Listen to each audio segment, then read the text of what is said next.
Which of the following statements is true? Let's start with answer choice C, because for answer choice C, to change a decimal to a percent, all we need to do is multiply it by 100, which is pretty quick to do.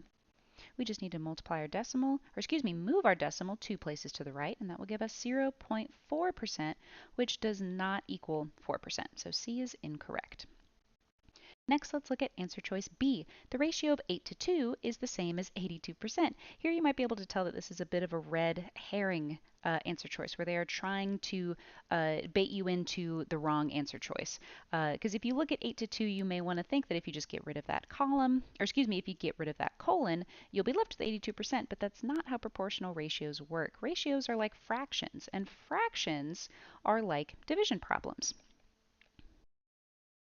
Right, 2 can go into 8 how many times? 2 can go into 8 4 times with no remainder, meaning that the ratio of 8 to 2 is the same as 4. If we wanted to change that to a percent, we would have to multiply it by 100, which would give us 400%, not equal to 82%. B is incorrect. For answer choice A, we would need to multiply 5/8 times 4 and see if that equals 5 over 32. Immediately, if we just look at the numerators, we can tell 5 times 4 does not equal 5, so A is incorrect. The denominator would be incorrect as well. 8 times 1 does not equal 32. By process of elimination, D is our correct answer. If you were taking the test, that would be enough to mark your answer and move on with the rest of the test. However, for the sake of the video, I will keep going. 50 divided by 0.25 equals 200. Dividing with decimals can be tricky, so I would recommend changing this decimal into a fraction. Make some room here.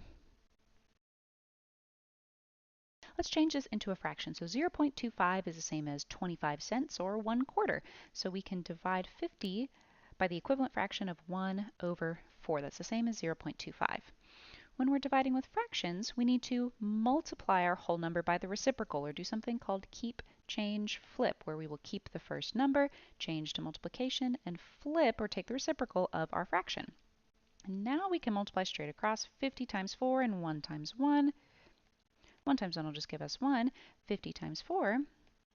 4 times 0 is 0. 4 times 5 is 20. Would give us 200, making D our correct answer.